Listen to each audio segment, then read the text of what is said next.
Next, we have a case study on securing remote payment transactions, and that will be led by Fiona Gellatly. Did I say that right, Fiona? What is it? I asked like 4 people, and everyone was just counting on me to try it. Gellatly, okay. So give Fiona a hand, and she will start her case study. Yeah. Hello, my name is Fiona Gellatly, and I'm happy to be here. I'm with Cardinal Commerce, and I think the timing is really good after that last panel discussion where we talked about fraud and prepaid products, digital or physical.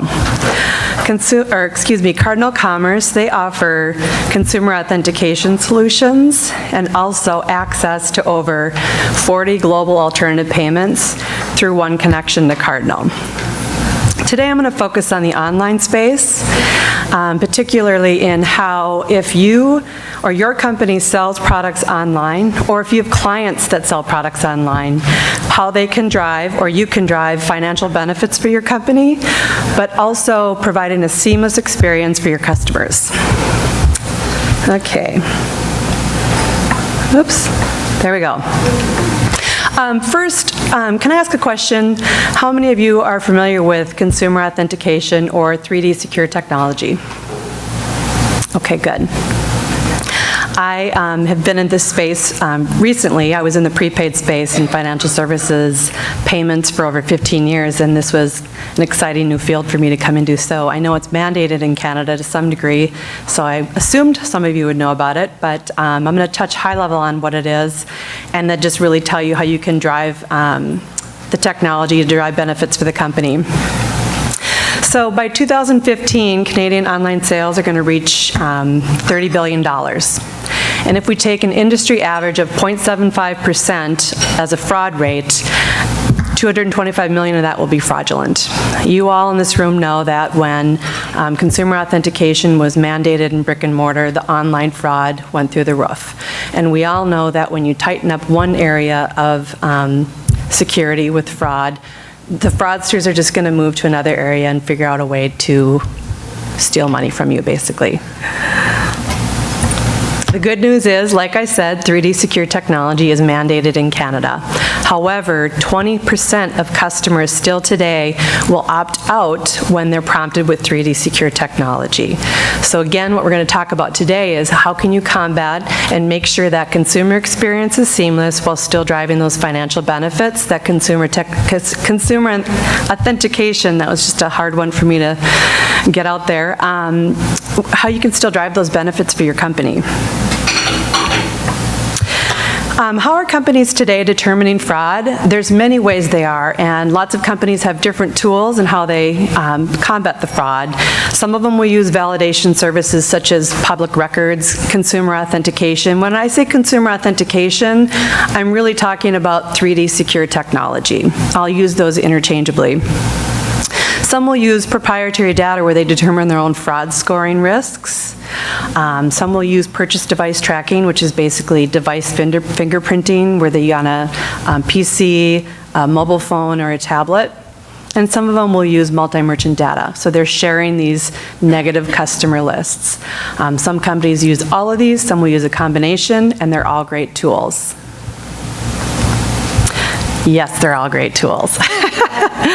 However, don't be a transaction killer. And every time my boss said this to me, I pictured him running around with a knife after a dollar sign. So we say this because there are ways that if you use too stringent of fraud tools, you're actually maybe killing transactions and not reaping those benefits of consumer authentication. So for those of you that don't know what consumer authentication 3D secure technology is, it's really making sure that the person in a card-not-present environment, this only applies for online, is actually who they say they are. And how are these consumers authenticated? It could be device authentication. You know it's the same IP address that they use every time they make a purchase on your website. It could be password-based, where you ask them to enter their password before they can complete the transaction. Or it could be based on security questions. If you've traveled and you know that if you've been in another country or another state, province, whatever, and you've made an unusual purchase, sometimes you'll get a call from your credit card, or the transaction won't actually go through, and you're irritated, right? That's just their way of verifying that you made that purchase. It's a fraud tool that that company has put in place to protect you. Sometimes it's irritating, and if the transaction doesn't go through, then that retailer just lost the sale. So the 3D security authentication landscape today is branded Verified by Visa, MasterCode Secure Code Plus, American Express SafeKey, JCBJ Secure, Diners Club Protect By. Those are just examples of some of the payment brands and what they've branded as their 3D secure technology. Today it's been optimized with rules-based authentication, which I'll get into a little bit in a couple of minutes. And Secure Code Plus is actually a new solution that MasterCard has launched, providing that seamless consumer experience. And Verified by Visa also has an inlay display of consumer authentication that has improved the consumer experience. And why this is important is when 3D Secure actually launched years ago, it's been around forever. There was no consumer education. Customers were uncomfortable online when they were asked to verify their purchase. And you saw a lot of conversion, negative conversion. Customers would just back out of those transactions. And so a lot of merchants actually pulled the technology off their site and would rather have run the risk of the fraudulent transactions. That has all changed today, and I'll show you a few examples of why it's changed and why now it's important to have this as part of your fraud solution. So how is consumer authentication different from your fraud tool? Consumer authentication happens pre-authorization. So before the issuing bank is actually going to authorize or decline the transaction, the authentication process happens. It typically sits right after the shopping cart, or sometimes, depending on how your transaction process is set up, it can be within your gateway provider. So it'll either be before the gateway, right after the shopping cart, or the gateway will push that messaging to you, to the consumer authentication provider, and then they'll send the message back up to the gateway. Consumer authentication can reduce customer insults by manual review that can prolong orders and just basically irritate your customers that you're not understanding that they're a good customer that may be doing something out of their normal shopping behavior. They could be shopping from their brother's PC or spending more money than they usually do. Some companies will see that as a risky transaction and actually put their customer through manual review and irritate that good customer. Consumer authentication can actually reduce those unnecessary declines. We know that authenticated transactions get authorized at a higher rate than non-authenticated transactions from working with our own customers. So this can actually get rid of those unnecessary declines, specifically with the rules-based authentication method that's available today. And authentication gives the merchant choice and control. They can decide how they want to authenticate, when they want to authenticate, and which transactions they want to authenticate. It is not an all-or-one solution like it has been in the past. It has changed. So there's really some key benefits that I'm going to go through today, and there's three of them. There's merchant benefits, there's what the consumer experience can be today, and also take a look at how rules-based authentication can actually increase sales for any company that sells anything physical or digital online. And really the most important, well, not one of the most important, but one of the key benefits that an online merchant can realize immediately when they start authentication is reduced costs. On average, we can see a reduction of 20 basis points, and I've seen it higher, for merchants that start authenticating transactions. You get that through lower interchange rates because the credit cards want to incent online merchants to actually authenticate customers, because that combats fraud for everybody, for the issuing bank, for the merchant, and for Visa, MasterCard. There's fraud liability shift. So if you authenticate, that fraud liability shifts to the issuing bank, and they're responsible. Today, as many of you may know, if you sell products online, if you don't authenticate, you're responsible for fraud and the costs that are associated with it. That can change, and you can actually get those benefits on eligible transactions. Not every transaction is eligible for these benefits, but typically the most significant ones are. And you can actually increase transactions by using a rules-based approach, which I'll show you in a minute. So the second key item that I want to talk about as a benefit for consumer authentication is the rules-based approach. And we have seen companies increase sales 2 to 15% on average, somewhere within that range, just by creating rules. If you take an all or none approach, you're not really thinking about your business and where you maybe experience fraud and where you don't experience fraud.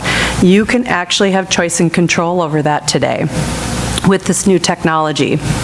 Some of the examples may be, maybe you only want to authenticate on transactions over $800 because you know that typically you see most of your fraud on purchases over $800. Or it could be on a specific SKU. So electronics companies have some higher fraud rates than the average. And maybe it's on purchases or a specific product like a TV where you experience most of your fraud. You can set rules to authenticate those transactions. Or it could be a country of origin. There's a lot of fraud in Nigeria perhaps, but perhaps you do business there and you know that you actually maybe don't experience fraud there and you don't want to authenticate those transactions. You can decide that. It can be bin specific. So we know that there's some bins out there that don't register tablets, but you don't want to be killing those tablet transactions just because the bin doesn't recognize it. So you can send those bin transactions through and still get those sales. You can also do it by the issuer and what type of authentication they perform. There are some banks that don't authenticate at all, and there are what we call risk-based banks that do authenticate transactions, but they may be doing it in a different way than the other banks. So it's good to know how those banks are authenticating today. So this is a good example of how a retailer can use rules to increase sales and to not decline good transactions. So I just picked a merchant, Dick's Sporting Goods. This doesn't mean that they're doing this today. I just wanted to create a real example to show you how it works. So in this example, Dick's wanted to bypass enrolled consumer authentication when the transaction amount is less than $100. They know that they do not experience fraud on those transactions. They don't want to decline good customers or good transactions by authenticating them. So just to show you, oh, that's kind of hard to see, isn't it? So basically, the customer will be prompted with what type of payment method they want to use to complete their purchase. Because we've created a rule that says don't authenticate on transactions less than $100, they would put their credit card information in here, or if they decide to use PayPal or Bill Me Later, they have alternative payments. Good job, Dick's. The transaction simply goes through. Seamless consumer experience for your customers. The next example is the same situation, but this is where they've enabled a rule that says any transaction greater than $100, we want to authenticate because they now know they see fraud when it's over $100. And so what will happen in this situation, the customer again is prompted for their credit card payment information. They're asked to authenticate. This is through MasterCard, this example. They'll be sent a dynamic passcode because Visa and MasterCard are getting away from static passcodes because those, again, can be stolen, lost, forgotten, etc. Send them a static passcode. The customer will enter it. If it's fraudulent, they won't have it and the transaction won't be allowed to go through. You've just eliminated that fraud. If they put the correct passcode in, the transaction goes through. So hopefully that shows you an example of how you can use rules to not only protect your business from fraud, but to also increase sales and allow those transactions to go through. We did a case study at Cardinal Commerce, and unfortunately, I'm not at the liberty to tell you who this customer is. Hopefully soon we'll be releasing the white paper on it. But this just shows you that the situation of when you actually don't use any fraud screening tools or authentication, and when you do. So you see that first black line between case 1 and 2 where they do not have consumer authentication in place. They actually see a slight decline in their sales. They're probably, for some reason, it may be a certain time of the year where their seasonality goes down. Right at case number 3, that's when they started implementing consumer authentication. So you'll see those transactions rise. Authenticated transactions get authorized at a higher rate than non-authenticated transactions. Between 4 and 5 is where they used, and excuse me, Sentinel is our solution, but I don't want to focus on that today. Just think of consumer authentication.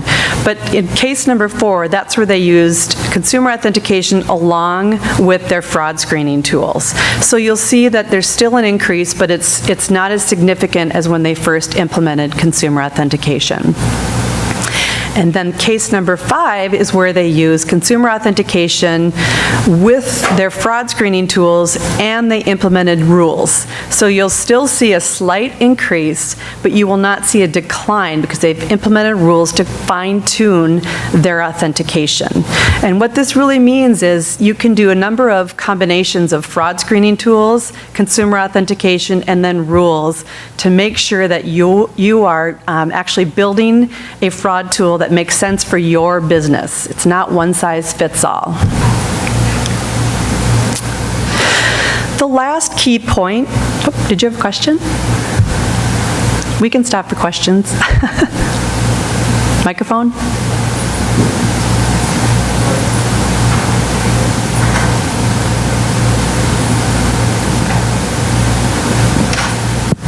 On the previous slide, Yep. do you have, because this is just talking about the number of orders that went through. Is there any correlation to the number of, because now you're asking the consumers to do something more, and some people might just drop it altogether. Correct. Does it have any impact on that? Does implementing the rules have an impact on declining sales? It doesn't have an impact on declining sales. What you can do with rules, the landscape in Canada and the US, for example, if you look at the card issuing landscape, there are some banks that actually don't authenticate. They're going to either approve or decline those transactions. If they decline it, the customer doesn't have as much money on their card as they thought. Pure and simple. Then there's what we call risk-based banks. They are silently authenticating their cardholders, but the cardholder doesn't know it. So they're not going to be prompted for verification. The only time that they're going to be prompted for verification is if the banks that are actually passively authenticating customers still feel like there's some degree of risk. And in 6% of the time on average between the US and Canada, they will actually challenge the customer to verify. There is 50% conversion within that segment, but remember 6% of the entire issuing landscape is small. But there are some situations where if it's fraudulent, then they'll back out of it because they don't have the correct code. Or in some cases, the customer still doesn't want to go through the extra step, and you will see an impact on negative sales there. But that's what happened, 10 years ago when this was launched. Because there wasn't enhanced consumer experiences, you saw a lot more cart abandonment than you see today. Does that answer your question? Okay. So let's talk about the enhanced consumer experience based on what's happened in the past. How do we combat that so you can actually protect your online business but still take care of your customers? implement the new technology that's out there. I don't know if there's anyone from MasterCard here today. We've been working very closely with them on their new product called MasterCard Secure Code Plus, and I'll show you an example of what that looks like. But basically what they've done is taken the verification process from the, typically before MasterCard Secure Code Plus, you were on the e-commerce merchant's website, and if there was a verification needed, it would redirect you to another screen, and then you would see the cart abandonment. What MasterCard has done has actually included that verification process right within the payment screen, so there's no cart abandonment. You're not redirecting anymore, you're staying on the merchant's website. Visa has a similar product called the Visa Inlay Presentation, where they're, again, not redirecting. It looks more like it's built into the merchant's website. PIN debit is an option as well. I know that there's a lot of customers that want to use these cards. There's technology out there where you can do PIN debit. Most of you already know this, but it's out there. Why not offer it? It's almost like adding another alternative payment to your brands. And then alternative payment advancements. I know PayPal and Amazon are working on not having redirects to their website as well. So those are all opportunities to keep it seamless for your customers. Here's the MasterCard old consumer experience. You'll see there's step 1 and step 2. On step 1, the consumer during the payment screen is asked to input their payment choice, and then they're redirected in step 2 to another site. So this is where they did see that cart abandonment. And what MasterCard has done with their Secure Code Plus is actually make it 2 options. Instead of a redirect, it stays consistent on the merchant's online website. So the customer is not asked to leave that website to verify their purchase. It's done immediately on the website, and the transaction goes through fluidly. So if you look at what consumer authentication was in the past, it was activation during shopping, killing transactions. You all saw the knife earlier. I thought that was funny last night, but anyway. That was after a long day of travel. Friction with customers caused cart abandonment. It was an all or nothing approach. You either do 3D secure technology on every transaction or none, and it was only used selectively. Today's consumer authentication is much different. It can drive those key benefits of increased sales, rules-based authentication, custom to your business needs, choice and control of when and how you want to authenticate, and you can use device IP identification for silent authentication as well. In most cases, the consumer doesn't even know they're being authenticated when they are. Don't kill your transactions. Fine-tune your solution. Bypass authentication by creating those rules.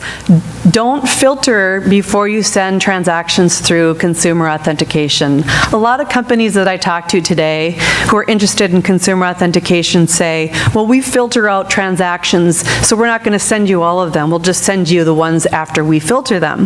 But what they don't realize is they're missing out on those financial benefits. They should be sending all of those transactions through, making sure they get those financial benefits by using the authentication. Implement those customer enhancements, the technology that's out there to make it seamless for your consumers, and use that new technology to enhance the opportunities for your customers to use those alternative payments, like PIN debit online. And reap the benefits. These are the 3 benefits: enhance your customer's experience, increase sales with rules-based technology, and reduce your overall costs. Questions? Anyone? I know it's mid-afternoon. I think there's one in the back, and there's one up here too. Sure, thank you. Hello, Alex Top from Presto. Could you talk a little bit more about the increasing sales, how you can leverage the new technologies to increase sales? Sure. Sorry, the water bottle, that little spill at the beginning. So how you do that is you, let me give you a good example. Well, by using rules, there are some bins out there that don't register tablets today. So if you have someone who's shopping on a tablet, that transaction might get killed right away, and you don't see the transaction. If you enable a rule that says, let every tablet purchase go through within, maybe you want to set a cap on the dollar amount, that's under $500, those transactions are going to go through, and you get those sales. So that's anywhere, what we've seen from 2 to 15%, depending on the retailer, that can actually increase their sales by using rules. Okay. I think there's one in the back, too.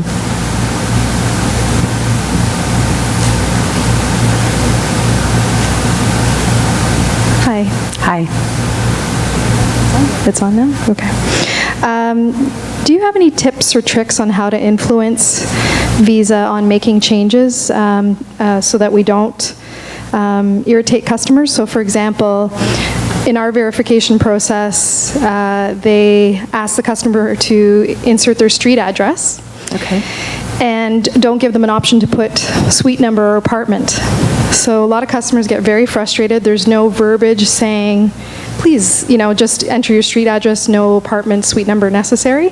So I sent emails, I called, and I keep getting responses that, no, we're not going to change it, and stop asking, basically. So I'm just. Well, that's nice. Yeah. So, and now I'm thinking I might go through MasterCard, but I'm just wondering if you have any tips or tricks, because this is impacting sales, and customers will drop off, and I get complaints, and I think it's important. Like, who doesn't want to put a suite? Like, most people there's quite a few people living in condos or ordering from businesses that have suite numbers or apartment numbers. I'm wondering, I'm surprised to hear that out of Visa, because they want you to authenticate. So I would be surprised that they don't have that today, because I know I've seen it with other customers that I've worked with. I'm wondering if could be maybe your hosted checkout that has that limitation. If it is Visa, I certainly would escalate that request. I know they're so awesome to work with. We work with them all the time, and they want authentication, so that seems like strange that they wouldn't do that, because I know they want to make the consumer experience just as good as you do. They're your customers, and they're their customers. I would check on your hosted checkout. It could be a limitation on their side. I have seen that in the past. Hi, so just to comment as well, I'm with First Data on the acquiring side, and we have a relationship with the different associations. I would recommend that you probably go through your acquirer to talk with Visa and partner with them to discuss what options they have. It may be that they're looking more to enhance their new products like V.me or, in MasterCard's case, MasterPass, where it's a single username login, and that they'll already pre-authorize or authenticate through that platform rather than enhancing the verified by Visa solution. Yep. They should ultimately go hand in hand, though. So, any other questions?